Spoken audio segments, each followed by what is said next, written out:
apa yang disebut oleh Al-Imam Syafi'i yang diulas oleh Al-Imam Ibn Qayyim Al-Jauziyah di dalam kitab At-Turuqul Hukmiyah.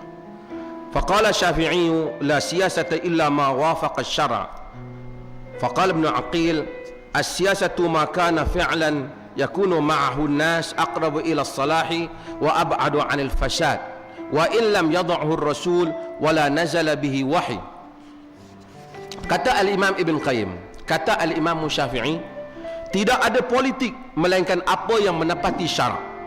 Kata Ibn Aqil, siasah itu perbuatan yang mana paling dekat kepada kebaikan dan paling jauh daripada kejahatan, sekalipun Rasulullah tidak pernah ajar, Rasulullah tak pernah tunjuk, sekalipun Allah Ta'ala tak pernah wahyukan, kata dia.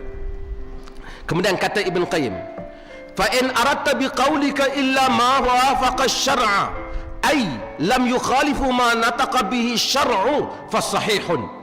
Jika kamu maksudkan politik itu sesuatu yang apa yang menepati syarak, maksudnya apa yang tak menyanggahi apa yang Quran dan hadis sebut, itu betul. Wa in aradta siyasata illa ma nataqa bihi syar' fa ghalat. Jika kamu katakan politik Islam itu hendaklah apa yang disebut dalam Quran dan Sunnah, maka itu salah, kata Ibn Qayyim. Fataghlil lissahabah, kata dia, bukan saja salah, bahkan menyalahkan para sahabat Nabi SAW. Karena para sahabat Nabi juga banyak buat benda yang tak disebut dalam Quran dan Sunnah, tetapi itu adalah politik, kata Ibn Qayyim. Sehingga Ibn Qayyim sampai kepada satu kesimpulan, yang mana kesimpulan penting Ibn Qayyim sebut, dan tuan-tuan boleh baca, saya telah terjemahkan sebahagian daripada kesimpulan Ibn Qayyim,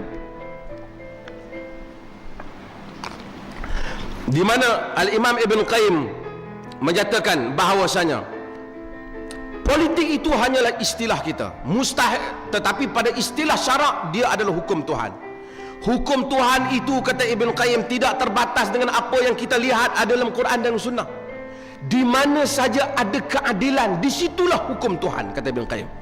Sekalipun tak dan mustahil, kata Ibn Qayyim, Allah Ta'ala menetapkan kaedah keadilan, satu kaedah tiba-tiba zahir pada suatu zaman, satu waktu, suatu keadilan yang jelas. Kalau kita buat benda ni sangat adil, tapi tak sama dengan Quran dan Sunnah, mustahil Allah menafikan yang adil ini hanya kerana tidak ada dalam kitab dan sunnah Nabi-Nya.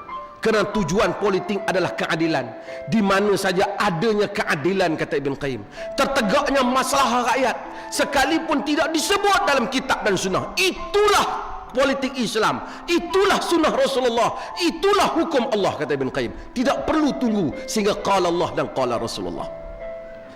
Ini idea politik Ibn Qayyim dan Ibn Taimiyah. Mereka mendahului pemikiran politik Islam dalam dua ini, yang tidak didahului oleh semua penentang-penentang mereka yang konservatif.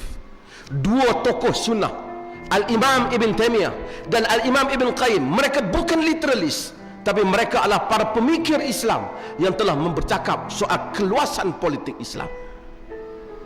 Ini perkara penting untuk kita belajar. Apabila kita menyebut madrasah Al-Imam Ibn Qayyim, dia bukan madrasah semayang tak tangan tak dada atau bergerak jari saja.